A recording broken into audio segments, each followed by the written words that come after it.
We're letting you go, Elena. Effective immediately.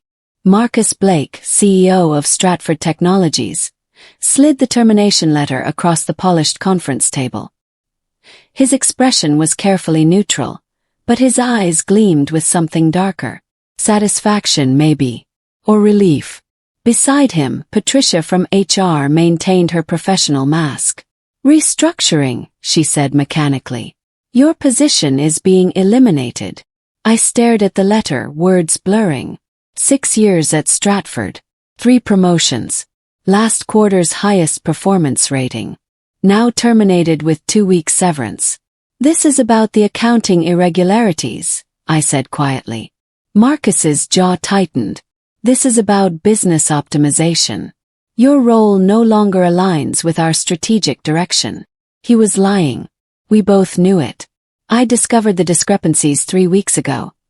$8.3 million in contract payments that didn't match deliverables. Fake invoices. Ghost vendors. A fraud scheme so obvious it screamed incompetence or intention. I documented everything. Submitted a confidential whistleblower report through the company's ethics portal. And now I was being fired. Security will escort you out, Patricia said, standing. Please surrender your badge and laptop. My phone buzzed in my pocket as they walked me toward the door. One new email. Subject line. Whistleblower report. Confidential. Board review initiated. I smiled slightly. They were too late. 3 weeks earlier, I'd been reviewing Q2 financial reports when the numbers stopped making sense. The Meridian Technologies contract. $8.3 million in payments over 6 months. But the deliverables listed didn't match anything in our project management system. No milestone completions. No product shipments. No service records. Just invoices. And payments. I cross-referenced the vendor database. Meridian Technologies was registered to a P.O. box in Delaware. No website. No phone number. No employees listed on LinkedIn. A shell company. My hands had gone cold as I pulled up more contracts. Apex Solutions. Quantum Innovations. Sterling Enterprises. All shell companies. All receiving payments for non-existent work. Total. $23.7 million over 18 months. I'd sat there for an hour staring at the spreadsheets, knowing exactly what this meant. Someone at Stratford was running a massive fraud scheme. And given the approval signatures on the invoices, that someone was either Marcus Blake himself or someone he was protecting. I should have walked away. Should have pretended I never saw it. Instead, I started a new folder on my personal laptop. Financial discrepancies. Documentation. I didn't know someone was already watching. The next morning, my manager Kyle stopped by my desk. He closed the door to my small office. Unusual. Elena, he said, voice low. I heard you've been pulling historical contract files. My stomach dropped. Just routine analysis for the quarterly review. Right. He studied me carefully. Just be careful. Some people here bite back hard when you look too closely at their work. What does that mean? Kyle glanced at the door. Marcus doesn't like questions, especially about vendor relationships. A few years ago, someone in procurement flagged irregularities. She was gone within a month. Gone how? Performance improvement plan. Then termination. Very clean. He stood. I like you, Elena. You're good at your job. Just don't go digging where you're not invited. After he left, I sat frozen. This wasn't incompetence. This was organized. Protected. And Marcus already knew I was looking. That afternoon, my colleague Vanessa came to my office, face pale. Elena, be careful. I just heard Marcus asking IT about your recent file access. He knows you've been reviewing old contracts. My heart hammered. How does he know that? She shook her head. I don't know. But everyone's nervous. I was already in danger. I worked fast after that. Nights and weekends. Copying files to encrypted cloud storage. Audit logs showing approval chains. Email threads discussing vendor selection. spreadsheets with payment histories. Every piece of evidence meticulously organized, dated, cross-referenced. I documented the pattern. Fake companies authorized by Marcus or his CFO Brandon Wells, payments processed through accounts payable without proper verification. The scheme was elegant in its simplicity. Create vendor, submit invoices, approve payments, move money. Stratford's board was distracted by aggressive expansion. Marcus had their trust. Nobody was watching the details. Except me. I drafted the whistleblower report carefully. Factual. Unemotional. Supported by exhibits A through Q. Subject. Financial irregularities requiring board investigation. My finger hovered over submit for 10 minutes. This would destroy my career at Stratford. Marcus would retaliate. I'd be marked as a troublemaker. But $23.7 million in fraud couldn't go unreported. Click submit. 11:47 p.m. on a Tuesday. Wednesday morning my computer access was restricted. System maintenance, the IT alert claimed. I couldn't access the financial database anymore. Couldn't pull reports. Couldn't verify anything. They were locking me out. Thursday the company lawyer called. Elena, I understand you've submitted a compliance report. We need to discuss your findings. Through proper channels, yes. Great.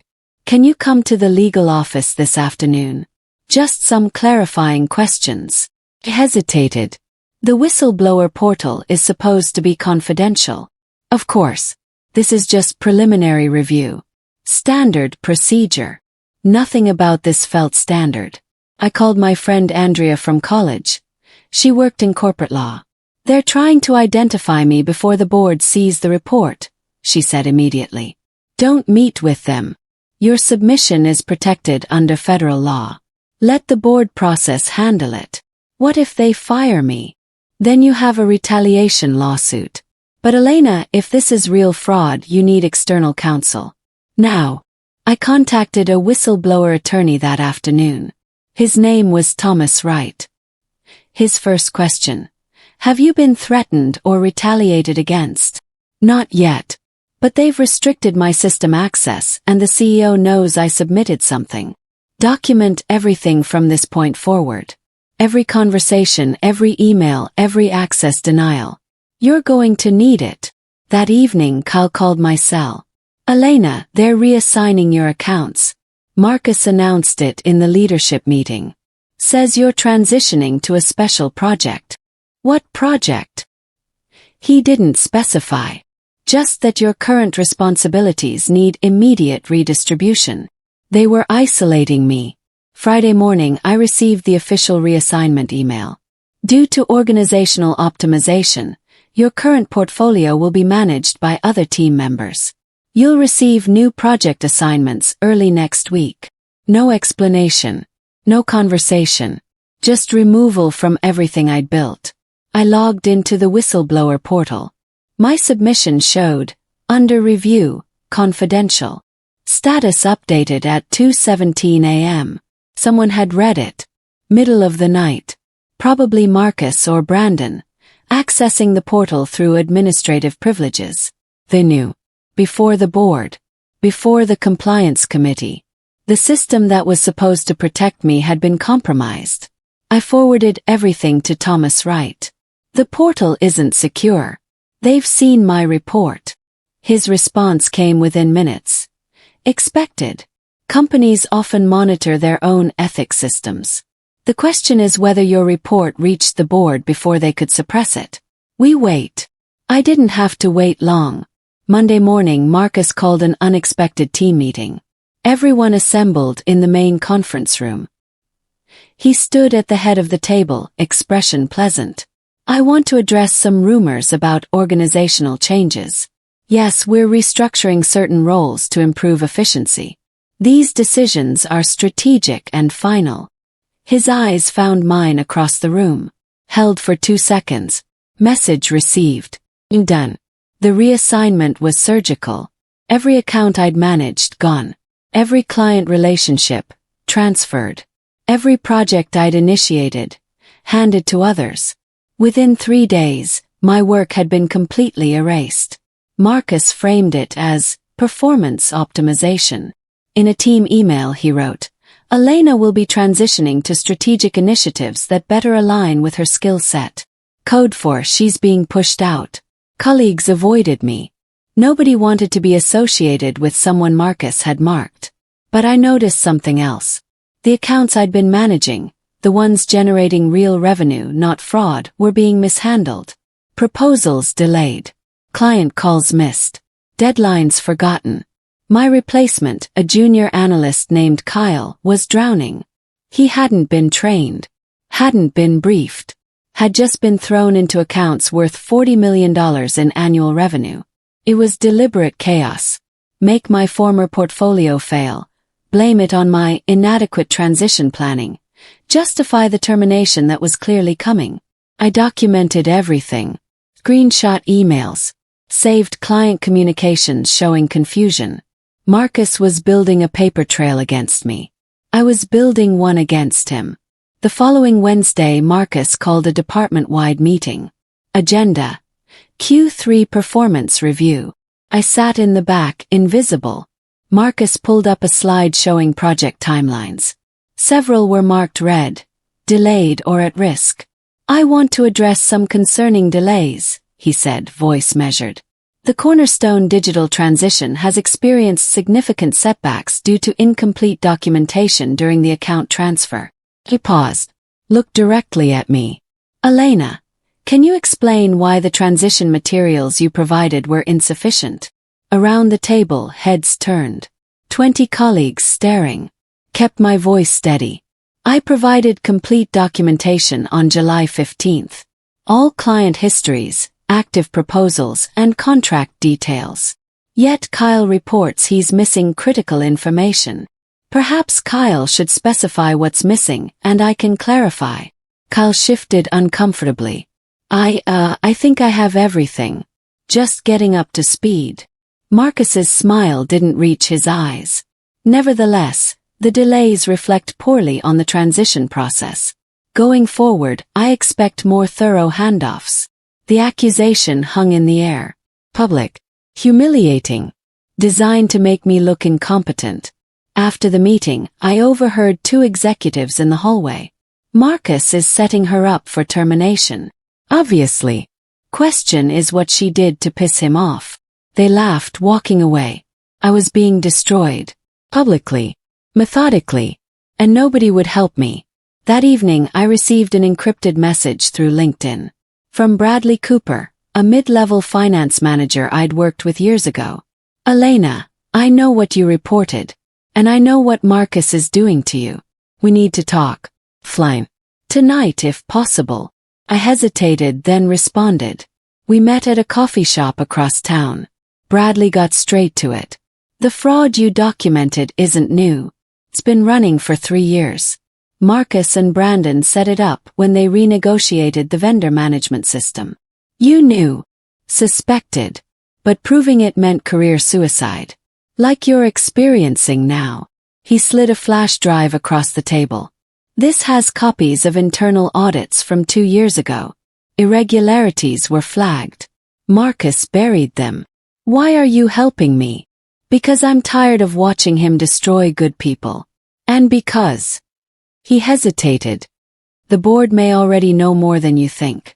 There's been unusual activity in the audit committee. Special sessions. Outside consultants brought in. You think my report reached them? I think something reached them. And Marcus is panicking." I took the flash drive. "What happens to you if this gets out? I'm already looking for other jobs. This place is toxic." He stood. "Be careful, Elena. Marcus doesn't just fire people he sees as threats. He ruins them." I went home and immediately copied the flash drive contents. The audit reports confirmed everything I'd suspected, and more. The fraud had started small, grown over time. Marcus had systematically removed anyone who questioned it. I was just the latest obstacle. Friday morning I received a call from an unfamiliar number. "Ms. Elena Torres. This is Harold Simmons from Stratford's Legal Compliance Division." We need to schedule your testimony regarding financial discrepancies flagged in a recent internal review. My heart raced. When? Monday, 10 a.m. This is confidential. Please don't discuss with colleagues. Understood. An hour later, Marcus's assistant called. Mr. Blake would like to meet with you privately. Today at 4 p.m. His office. The timing wasn't coincidental. I called Thomas Wright. They're moving fast. Legal wants testimony Monday. CEO wants a private meeting today. Don't meet with him alone. If you must go, record everything. And Elena, be ready for termination. This meeting could be the setup. At 3:45 p.m., I walked to Marcus's office. His assistant waved me in. Marcus sat behind his desk, expression unreadable. Close the door. I did, phone recording in my pocket. I'm going to be direct, Elena. Your recent activities have created unnecessary complications. The whistleblower report. The document access. The conversations with legal. I reported financial irregularities as required by company policy. You made serious allegations without understanding context. The context being $23.7 million in payments to non-existent vendors. His eyes went cold. Be very careful about what you say next. False accusations carry consequences. Legal. Professional. Personal. The threat was clear. Is that why you called me here? To intimidate me? I called you here to offer clarity. You won't have a job here tomorrow if you continue down this path. Walk away now, and I'll provide a generous severance. Positive references. A smooth exit. And the fraud. There is no fraud. There are complex vendor arrangements you don't fully understand. Push this further, and you'll destroy your own career for nothing. Understood. I think we're done here. Think carefully, Elena. This is your last chance to walk away with your reputation intact. I left without responding. Monday morning I was fired. The termination meeting was brief. Marcus, Patricia from HR and me. Your position is being eliminated due to restructuring. Effective immediately. 2 weeks severance. I didn't argue. Didn't plead. Just signed the paperwork and gathered my things. Security escorted me out. The walk through the office, past colleagues who suddenly found their screens fascinating, was designed to humiliate. Kept my head high. At the exit, I glimpsed something that made me pause. Through a glass conference room, I saw Vincent Torres, board member and audit committee chair, reviewing documents with intense focus. The documents looked familiar. Financial reports. Spreadsheets. My whistleblower file. He looked up, caught my eye for a moment. Gave the slightest nod. They had it. The board had seen my report before Marcus could bury it. Outside, I called Thomas Wright. I'm officially terminated. Escorted out. The whole performance. Expected. Now we document the retaliation timeline. And Elena, this isn't over. It's just beginning. I went home, sat in my apartment, and let the reality sink in. 6 years. Career damaged. Reputation under attack. But Marcus had made a mistake. He'd fired me thinking that would end the threat. He didn't realize I'd already won. I spent the weekend organizing everything. Timeline of events. Evidence of fraud. Documentation of retaliation. Thomas Wright had been clear. Whistleblower retaliation cases are won or lost on documentation. Every email, every meeting, every threat. It all matters. I created a master file. 3 sections. Section 1, the fraud. Shell companies. Fake invoices. Payment approvals. $23.7 million stolen. Section 2, the cover-up. My report. Marcus's response. The reassignment. The public humiliation. The threats. The termination. Section 3, the timeline. Every event dated, sourced, verifiable. The pattern was undeniable. I discovered fraud. Reported it. Got fired for it. Classic retaliation. Monday morning. Thomas filed a formal complaint with the SEC and submitted a wrongful termination lawsuit. The SEC complaint is the nuclear option, he explained. It triggers federal investigation. Stratford will be forced to cooperate. And your termination becomes very expensive for them if we can prove retaliation. What happens now? Now we wait. The board will respond. Marcus will lawyer up. And the media will eventually catch wind. How long? Weeks, maybe months. But Elena, once this goes public, there's no putting it back. Your name will be attached to this story forever. Are you ready for that? I thought about Marcus's smirk as he fired me. The colleagues who'd abandoned me. The 6 years of work erased in minutes. I'm ready. The first week after termination was strange. No morning commute. No meetings. No emails. Just silence. I updated my LinkedIn. Open to new opportunities. Didn't mention why I'd left Stratford. Former colleagues sent private messages. What happened?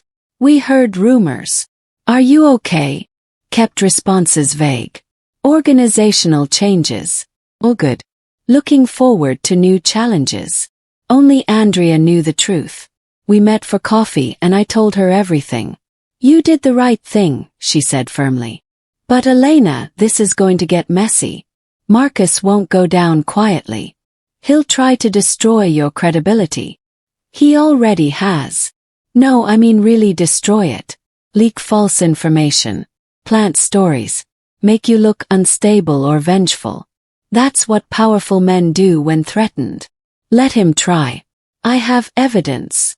Evidence matters in court. But in the court of public opinion, narrative matters more. And he controls the narrative at Stratford. She was right, but I didn't care. I wasn't trying to win a PR battle. I was trying to win a legal one. That evening my phone buzzed. Email from Vincent Torres, the board member I'd seen reviewing documents. Ms. Torres, the audit committee would like to schedule a confidential conversation regarding your recent compliance submission. Would you be available this week? I forwarded it to Thomas Wright. His response: this is good. Very good. The board is taking your report seriously. Let me handle scheduling. We'll prepare thoroughly. For the first time since my termination, I felt something other than anger. Felt hope. Thomas and I spent 2 days preparing for the board testimony.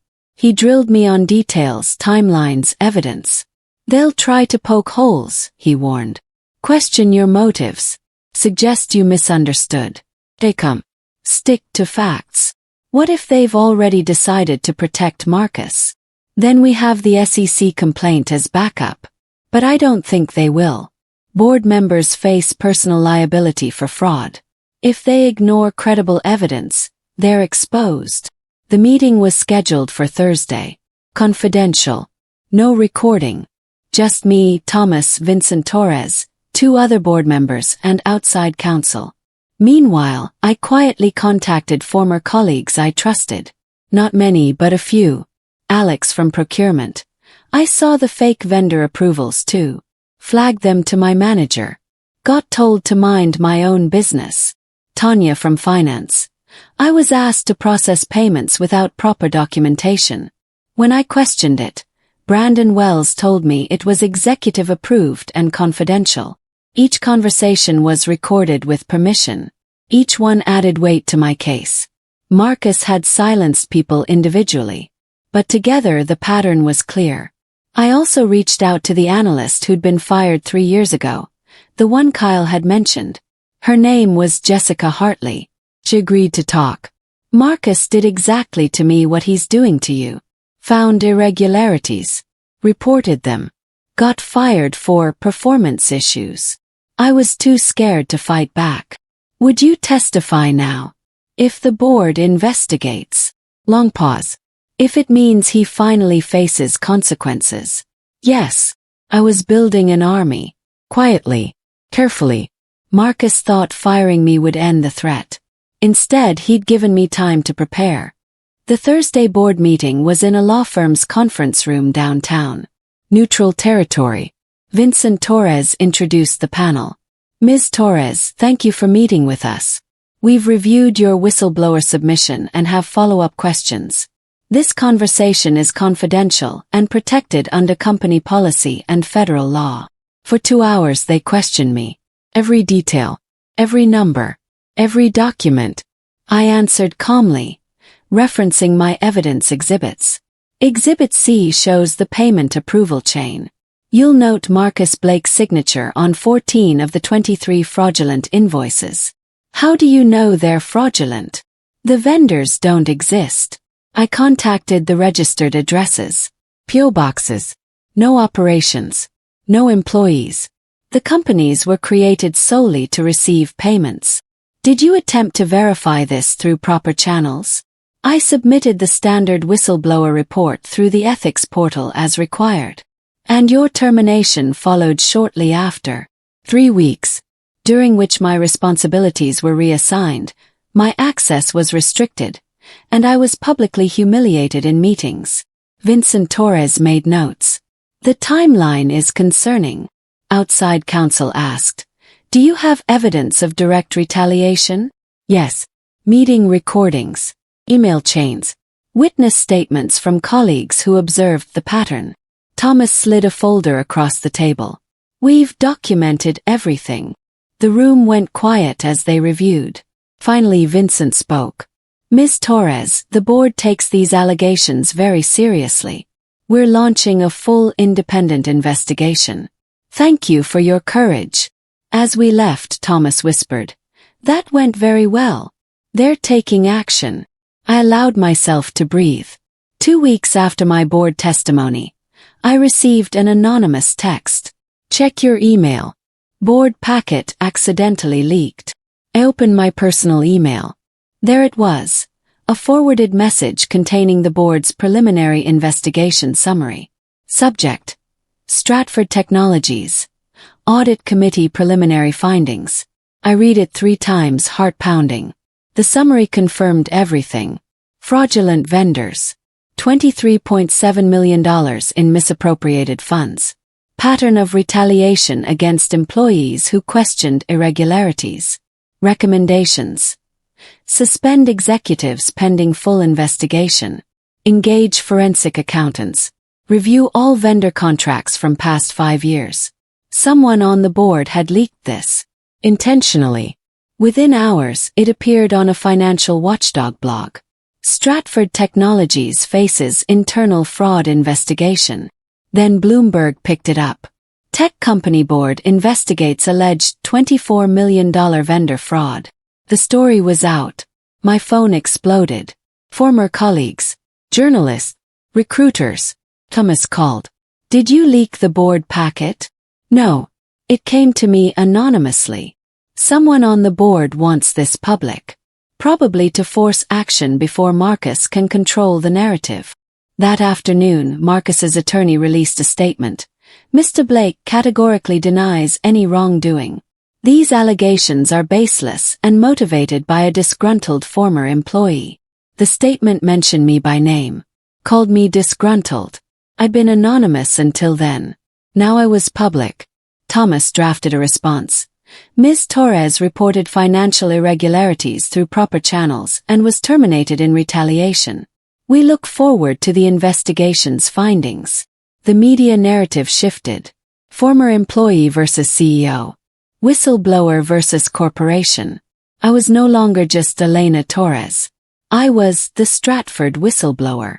The media attention intensified. Local news wanted interviews. Industry publications requested comments. Thomas advised against speaking publicly. Let the investigation proceed. Speaking now could compromise the legal case. But I watched as Marcus's team shaped the narrative. Anonymous sources claiming I was difficult to work with, had performance issues, made baseless accusations when facing termination. Classic character assassination. Then something unexpected happened. An internal Stratford memo leaked to social media. Someone had posted it on Twitter. The memo was from Marcus to his leadership team, dated 1 day after I submitted my whistleblower report. Team, we have a potential issue with an employee making unfounded allegations about vendor relationships. Legal is handling. In the meantime, document any performance issues with this individual. We need a paper trail for termination. The memo named me. Outlined the retaliation plan. In writing. Whoever leaked this had just handed me smoking gun evidence. The tweet went viral. 50,000 retweets in 6 hours. CEO caught planning retaliation against whistleblower. Tech blogs amplified it. Stratford CEO's leaked memo shows planned retaliation. Marcus's attorney claimed the memo was taken out of context. But the damage was done. Public opinion shifted. I wasn't a disgruntled employee. I was a whistleblower being systematically destroyed for doing the right thing. Former colleagues started reaching out. We believe you. We saw what happened. How can we help? The isolation I'd felt at Stratford was breaking. People were finally willing to speak. The board moved quickly after the public exposure. Within a week, they announced a comprehensive investigation led by outside counsel and forensic accountants. Vincent Torres contacted me directly. Ms. Torres, the audit committee would like you to provide formal testimony for the investigation. Your cooperation is crucial. I met with the investigators twice, gave detailed accounts, provided all documentation. They confirmed what I'd suspected. The fraud was extensive, systematic, and had Marcus's fingerprints all over it. 2 weeks into the investigation, the board suspended Marcus and Brandon Wells. Pending investigation outcomes, the press release stated. My phone rang constantly. Journalists wanted the insider story. Thomas fielded most calls, but one got through. A producer from a major news program. We're doing a segment on corporate whistleblowers. Your story is compelling. Would you consider an on-camera interview? Thomas advised against it. But I was tired of silence. I'll do it. The interview aired on a Friday evening. I wore a navy suit, spoke calmly, stuck to facts. I discovered financial irregularities. I reported them through proper channels as required by law and company policy. I was fired 3 weeks later. That's retaliation, and it's illegal. The interviewer asked, do you regret coming forward? No. The money stolen belongs to shareholders, employees, customers. Someone had to speak up. Even if it cost you your career. My career isn't over. Just changing. Integrity matters more than any single job. The segment reached 3 million viewers.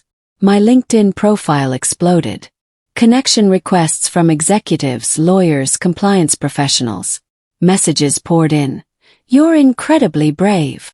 Thank you for standing up. Your courage inspires us. I'd become a symbol. For better or worse. Small victories started accumulating. Week 1. Marcus's suspension extended indefinitely. Brandon Wells resigned. Week 2. The forensic audit confirmed $24.6 million in fraudulent payments, more than I'd initially discovered. Week 3. 3 additional executives were placed on leave for their roles in approving fake invoices. The investigation was dismantling the fraud network piece by piece. Former colleagues sent updates. The office is in chaos. People are terrified. Everyone's being interviewed. Stratford's stock dropped 18%. Customers question contracts. Partners distance themselves. The company Marcus had led for 8 years was unraveling. And I watched from outside, both satisfied and sad. I'd loved Stratford once. Believed in its mission. Now it was synonymous with fraud. Then Vincent Torres called me directly. Elena, the board would like to discuss a proposition. Can we meet? We met at his law firm. Vincent, 2 other board members, and outside counsel. First, Vincent said, we owe you an apology. Your report was credible, detailed, and urgent. It should have prompted immediate action. Instead, you were retaliated against. That's unacceptable. Thank you. Second, we're restructuring leadership. Marcus will be formally terminated. We're bringing in interim executives and implementing new compliance protocols. Good. Third, and this is why we asked to meet, We'd like you to consider returning to Stratford in a senior compliance role. Help us rebuild. I stared. You want me back? We want someone with integrity and courage to ensure this never happens again. That's you. I looked at Thomas. He gave a slight shrug. Your decision. After everything Marcus had done, they wanted me back. Part of me wanted to refuse. Walk away. Let them fix their own mess. But another part saw opportunity. Real change. Not just revenge but reform. I'll consider it, I said. Marcus didn't go quietly. The week before his formal termination, he tried everything. Offered to resign quietly in exchange for dropping investigations. Proposed settlement agreements. Attempted to negotiate severance. The board refused all of it. Then he tried bribery. An intermediary contacted Thomas with an offer. $500,000 for me to retract my allegations and sign an NDA. Tell him no, I said immediately. Want me to report the bribery attempt? Absolutely. The attempt was documented and added to the investigation file. Marcus was now facing not just termination but potential criminal charges. In desperation, he requested a meeting. Direct. No lawyers. Just him and me. Thomas advised against it. He'll try to manipulate you. Record you. Create evidence you're vengeful. Let him try. I'll record it too. We met at a neutral coffee shop. Marcus looked haggard. The confident CEO was gone, replaced by a desperate man watching his empire collapse. Elena, he started. We can still fix this. You withdraw the allegations. I resign quietly. Everyone moves on. You stole $24 million and tried to destroy my career when I reported it. I made mistakes. But ruining me doesn't help anyone. Justice helps everyone. Accountability matters. You've already won, he said, voice rising. I'm suspended. Reputation destroyed. Isn't that enough? Enough would be you facing consequences for fraud. That's what I want. He leaned back, studying me. You really think you're the hero here? You destroyed a company. Thousands of employees affected. Shareholders losing value. All because you couldn't mind your own business. I did my job. You committed fraud. Everyone bends rules. That's business. Not everyone. That's the difference between us. I stood to leave. You'll regret this, he said quietly. Making an enemy of me. You made an enemy of integrity. That's your problem, not mine. I walked out, knowing that conversation had been his last desperate play. The formal board hearing happened 3 weeks later. Marcus, his attorneys, the full board, and investigators. I was called to testify again. This time it was official. On record. Decisive. For 4 hours I walked them through everything. The discovery of fraud. The documentation process. The whistleblower report. The retaliation. The termination. Evidence. Marcus's attorneys tried to discredit me. Isn't it true you had performance issues? Didn't you have conflicts with management? Couldn't this be motivated by career disappointment? I answered calmly, factually. My performance reviews are excellent.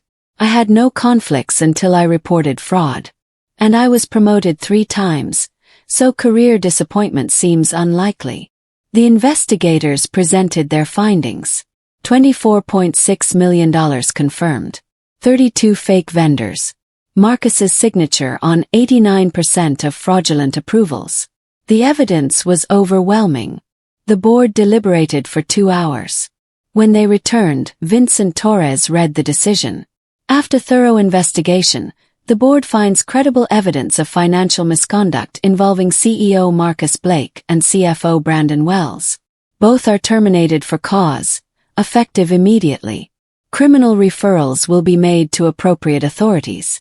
Additionally, the board acknowledges wrongful retaliation against Ms. Elena Torres, whose courageous reporting exposed this fraud. We apologize and commit to implementing reforms to prevent future misconduct. Marcus's face went white. His attorneys requested to speak. The board denied it. Decision final. As we left the conference room, Marcus caught my eye. No words. Just recognition that he'd lost. Completely. The termination announcement went public within hours. Stratford Technologies terminates CEO after $24 million fraud investigation. Industry publications ran detailed analyses. How the fraud worked. How it was discovered. How a whistleblower was retaliated against. Then vindicated. My name was everywhere. Elena Torres, the financial analyst who exposed the scheme. Former colleagues sent messages. We should have supported you. You were right all along. Thank you for your courage. Some apologized for their silence. Others admitted they'd known something was wrong but were too afraid to speak up. I didn't judge them. Fear is powerful. Understood. But I also knew I couldn't have lived with staying silent. The media attention was intense. Requests for interviews. Speaking engagements. Job offers from companies wanting to demonstrate commitment to ethical compliance. Thomas helped manage it. You're in demand. Be selective. Use this platform wisely. I accepted a few speaking opportunities. Corporate ethics conferences. Business schools. Compliance organizations. Each time I told the same story. Not as a victim. As someone who made a choice and stood by it. I didn't set out to be a whistleblower, I'd say. I set out to do my job correctly. When I found fraud, I reported it. When I was retaliated against, I fought back. That's not heroism. That's basic integrity. The audiences responded powerfully. Standing ovations. Tearful thank you. Pledges to speak up in their own organizations. I'd become more than Elena Torres, former Stratford employee. I'd become a symbol of what happens when ordinary people refuse to accept corruption. 6 weeks after Marcus's termination, he called me. I almost didn't answer. But curiosity won. Elena. His voice was hollow. I need advice. The irony was stunning. The man who'd destroyed my career was asking for help. About what? The criminal investigation. The civil suits. My legal team says I'm facing serious charges. Fraud. Wire fraud. Obstruction. You are. I know I made mistakes. Terrible decisions. But I'm asking, is there any way to mitigate this? I thought about the appropriate response. What I should say as a good person. Then I thought about his smirk when he fired me. The public humiliation. The threats. The attempted bribery. Marcus, you had multiple chances to do the right thing. When I first discovered the fraud, you could have launched an internal investigation. When I reported it, you could have cooperated. Instead, you tried to silence me. You made your choices. Now face the consequences. So that's it. You're just going to let me burn. I'm not letting you do anything. You set this fire yourself. Long pause. For what it's worth, I regret how I handled this. How I handled you. You don't regret what you did. You regret getting caught. Maybe. But Elena, you've won. Completely. I'm ruined. Is that really not enough? It's not about enough. It's about justice. You stole from shareholders. You corrupted an organization. You destroyed people who questioned you. Justice means accountability. I hope you can live with what you've done to me. I'll sleep fine. The question is whether you can live with what you did to yourself. Hung up. He'd called looking for mercy. Solution. Way out. I gave him truth instead. 2 months after the investigation concluded, Stratford's board made their offer official. Senior Vice President of Corporate Compliance and Ethics. Reporting directly to the board. Oversight of all financial controls and whistleblower protections. Essentially, they wanted me to build the system that would have protected me. The salary was substantial. The title prestigious. The opportunity genuine. Thomas reviewed the offer. It's generous. And it's smart on their part. Having you in this role signals serious commitment to reform. What if I don't want to go back? Then don't. You have other options. Consulting. Advisory roles. Corporate training on ethics programs. You've proven your value. I thought about it for days. Stratford represented both my biggest professional achievement and my worst professional experience. Could I return to the place that had fired me? But then I realized, it wasn't the same place. Marcus was gone. His enablers removed. New leadership committed to change. And I'd have real power to prevent future abuses. Accepted. My first day back was surreal. Walking into the building I'd been escorted out of months earlier. Colleagues who'd ignored me now greeting me warmly. My new office was on the executive floor. Large windows. Real authority. In my first week, I implemented new protocols. Anonymous whistleblower hotline managed externally. Mandatory ethics training for all executives. Regular audits of vendor relationships. Board-level compliance committee. I hired 3 deputies. One was Alex from procurement, who'd supported me privately. Another was Jessica Hartley, the analyst fired 3 years ago. We were building something real. Not just punishing wrongdoing but preventing it. At a company town hall, I addressed employees. What happened here was a failure of systems and courage. We're fixing the systems. The courage is up to each of you. Speak up when something's wrong. You'll be protected. The applause was genuine. People wanted to believe Stratford could be better. I'd help make sure it was. 6 months into my new role, I reflected on the journey. From discovery to retaliation to vindication, 18 months had passed. In that time I'd lost a job, gained a career, and learned that integrity isn't optional, it's essential. Marcus faced criminal trial on 14 fraud counts. His attorneys negotiated, but prosecutors weren't sympathetic. He'd likely serve time. Brandon Wells pleaded guilty to lesser charges in exchange for testimony. 3 other executives faced civil suits. Stratford recovered slowly. New CEO. Reformed practices. Renewed commitment to transparency. And I played a central role in that transformation. One evening I posted on LinkedIn. Simple reflection. No drama. A year ago, I discovered financial fraud at my company. I reported it through proper channels. I was fired for doing so. Today, I lead corporate compliance at that same company. The journey was painful but necessary. To anyone facing similar choices, speak up. Document everything. Stand firm. Integrity isn't easy, but it's always worth it. The post went viral. 500,000 views in 24 hours. Thousands of comments from people sharing their own whistleblower experiences. I'd become a voice for ethical courage in corporate America. Former colleagues reached out. You changed the culture here. People aren't afraid anymore. Thank you. I thought about the night I'd submitted that whistleblower report, finger hovering over submit, knowing it would change everything. Been right. Had changed everything. My career. Marcus's future. Stratford's culture.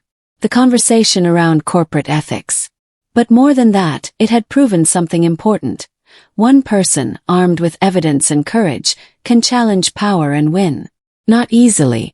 Not quickly. Not without cost. But definitively. I'd set out to report fraud. I'd ended up changing an organization and inspiring thousands. Marcus tried to silence me. Instead, the whistleblower file reached the board first. And that made all the difference.